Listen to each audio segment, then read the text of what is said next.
যারা এখানে গুলি করেছে অন্য ছদ্মবেশী অথবা অন্যান্য বাহিনীর লোকরা যারা পালিয়ে গিয়েছে, এইখানে হচ্ছে রাষ্ট্রের ব্যর্থতা। একটা লোক মারা যায়নি, একটা লোক আহত হয়নি। যেই দুইজন আসামি বিজিবির বিরুদ্ধে যেই মামলাটা, ওনারা দুইজনই আর্মড ফোর্সেসের সদস্য। এই ঘটনার 18 এবং 19 তারিখে ওনাদের, যেটা আমরা আগেও বলেছি, ওনারা সম্পূর্ণ নির্দোষ। ওনাদের গুলিতে আসলে কোনো মানুষ মারা যায় নাই। যে 28 জনের কথা প্রসিকিউশনের মামলায় বলা হচ্ছে, এটা আসলে আমরা অ্যানালাইসিস করে দেখেছি, এটা অতিরিক্ত মাত্রায় সোশ্যাল মিডিয়া হাইপড। 28 জন মানুষের প্রাণ গিয়েছে, এটা হতে পারে, কিন্তু এখানে ওনাদের সাথে আরও অন্যান্য ফোর্সেস ছিল, পুলিশের লোক ছিল, সাদা পোশাকে ধারী অস্ত্রধারী অন্যান্য সদস্যরা ছিলেন, আনসার বাহিনী ছিলেন এই রামপুরা থেকে আবুল হোটেলের এই জায়গাটায়।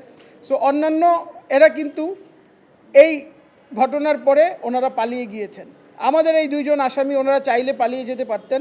তো যেহেতু ওনারা জানেন যে ওনাদের মাধ্যমে কোনো ক্যাজুয়ালিটি হয় নাই, ওনাদের সেই সৎ সাহস ছিল, ওনারা এই কারণে আইনের প্রতি শ্রদ্ধা রেখে এই প্রসিকিউশন ফেস করছেন। ওনারা যে পালিয়ে যায় নাই, এটা কিন্তু একটা অনেক বড় প্রমাণ। এই যে প্রসিকিউশন ফেস করছেন, প্রসিডিং ফেস করছেন, এটা একটা বড়, পালিয়ে না গিয়ে ওনারা একটা বড় প্রমাণ দিয়েছেন যে ওনারা আসলে নির্দোষ এবং ওনাদের মাধ্যমে কোনো ক্যাজুয়ালিটি হয় নাই। এই মামলাটা সম্পূর্ণ মিডিয়া হাইপড। কেন? বিকজ এখানে একটা রাষ্ট্রের একটা ফেইলার আছে। রাষ্ট্রের ফেইলারের কারণে, বিকজ যেহেতু মানুষ হয়তো মারা গিয়েছে, এটার কারণে সিটিজেনরা এজিটেটেড হবেই। এই এজিটেশনটা ফ্রিডম অফ এক্সপ্রেশন আমরা যেটা বলি, সোশ্যাল মিডিয়া প্ল্যাটফর্মের মাধ্যমে ছড়িয়ে পড়েছে। এই ছড়ানোর মাধ্যমে রাষ্ট্রের উপরে একটা প্রেশার পড়েছে। রাষ্ট্রের সেই প্রেশারটা এসে ইনভেস্টিগেশন টিমের উপরে পড়েছে। ইনভেস্টিগেশন টিম সেইটার উপরে ইনভেস্টিগেশন করেছে আন্ডার প্রেশার, সেইটা আলটিমেটলি প্রসিকিউশনের উপরে পড়েছে এবং যেটা আলটিমেটলি এই আইসিটিতে অথবা আইসিটি ট্রাইব্যুনালের কাছে এসেছে। সো এই রাষ্ট্রের যে ফেইলার, এই ফেইলার, রাষ্ট্রের যে ডার্টি লন্ড্রি, রাষ্ট্রের জঞ্জাল, আমরা চাই না যে এগুলা এভাবে রাষ্ট্রের ফেইলারের মাধ্যমে কোর্ট পর্যন্ত আসুক। এবং যদি কেউ খুন করে থাকে, ক্যাজুয়ালিটি করে থাকে, তাদের বিচার হওয়া উচিত, কিন্তু এই বিচার হতে গিয়ে অন্যায়ভাবে একটা ইনোসেন্ট মানুষকেও যাতে একদিন জেলে থাকতে না হয় অথবা শাস্তি পেতে না হয়, এটা হচ্ছে। সো এই কারণে এই মামলাটা ইম্পর্ট্যান্ট এবং আমরা মনে করি যে এই দুইজন আসামিকে আমরা ডিফেন্ড করছি। এই দুইজন আসামি বেকসুর খালাস পাবে ইনশাল্লাহ এবং মুক্ত হয়ে ফিরবে এবং ন্যায় বিচার আমরা পাবো। লার্নেড, আমরা ভিডিওতে যেটা দেখেছি, জি, গুলি করার দৃশ্য, জি, সেটাকে আসলে আপনি কিভাবে দেখেন? আচ্ছা, আমি এটা বলতেছি একটু।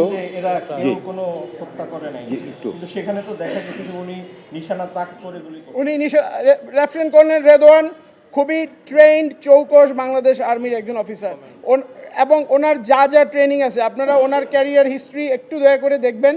উনি এর আগে যে সমস্ত অপারেশনে ছিল, উইদাউট ক্যাজুয়ালিটি মানুষের জীবন রক্ষা করেছে, অনেক বাহবা পেয়েছে। একটা দুইটা না, 3-4টে এরকম বড় বড় ঘটনা আছে গত 10 বছরে।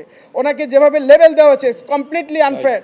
এবং আপনি যেটা বললেন, এটা হচ্ছে যে ভিডিওগুলো দেখানো হয়েছে, with due respect to the prosecution's evidence, এগুলো কোর্টে প্রমাণ হবে। তারপরেও যেহেতু জিজ্ঞেস করেছেন, ওখানে ওনারা বন্দুক তাকের ওই ছবিটাই দেখিয়েছে, কিন্তু এখানে ওনার গুলিতে যে মানুষ মারা গিয়েছে এরকম কোনো এভিডেন্স এই পর্যন্ত আমরা দেখি না। আমি এটার সাথে একটু যোগ করবো, যেই ভিডিওর কথাটা আপনারা যেটা বলছেন, এই ভিডিওতে এডিট করেছিল এবং তৎপরবর্তী সময়ে এটা কিন্তু ডিপার্টমেন্টাল এই বিষয়ে একটা ইনকোয়ারি হয়েছে এবং সেখানে 50 জন সাক্ষী নিয়েছে, ঘটনাস্থলে উপস্থিত ছিল। ঘটনাস্থলে উপস্থিত থাকার পর তাদের টোটাল ডিপার্টমেন্টাল তদন্ত দিয়ে দেখলো যে তাদের গুলিতে একটা লোকও মারা যায়নি।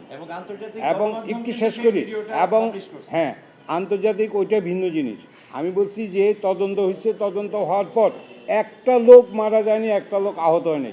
এবং অ্যাকর্ডিংলি এই যেই তদন্ত রিপোর্টের সামাপ করিয়া ওই প্রসিকিউশনে কিন্তু সাবমিট করছে এই জায়গায়। আজকে কিন্তু এই আদালতের ভিতরে প্রসিকিউশনে সাবমিট করছে, যেটাতে আমরা বিশ্বাস করি এই প্রসিকিউশনের এভিডেন্স, এই এভিডেন্সটা যদি কনসিডারেশন করে এই আসামি দুজন মুক্ত হবেন, খালাস পাবে।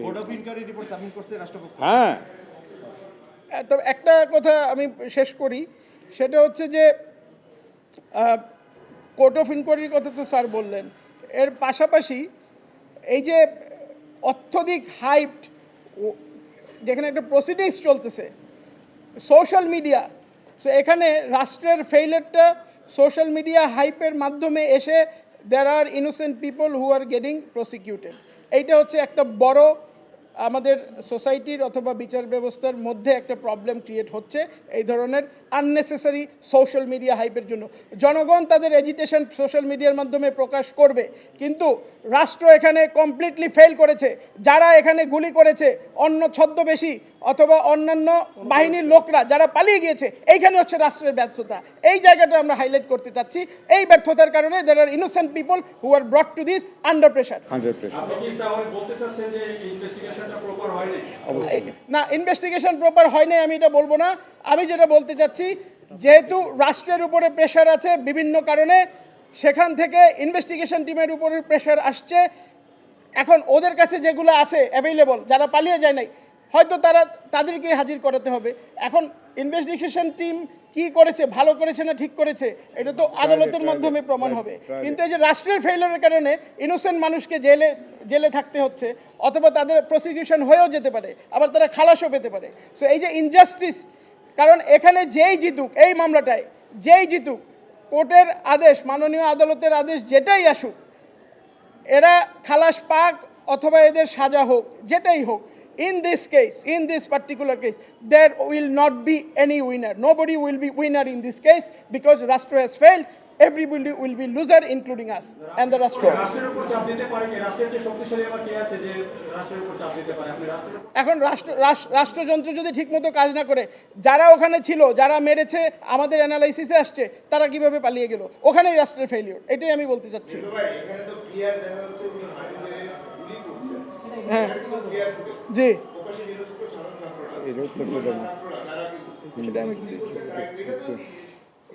ক্লিয়ার দেখা গেছে, ইউ আর রাইট, যে উনি গুলি করছেন, তাক করেছেন, কিন্তু ক্লিয়ার দেখা যায় নাই যে ওনার গুলিটা গিয়ে ওভাবে মেরেছে, এরকম দ্যার ইজ নো ইস্যু।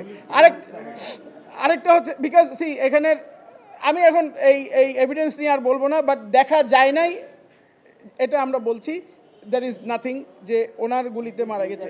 আরেকটা জিনিস হচ্ছে, he is a trend officer, উনি জানে কোথায় গুলি করলে যে এইটার যে ক্যাজুয়ালিটি হবে না, এবং ওগুলো মেনটেন করেই গুলি করেছে।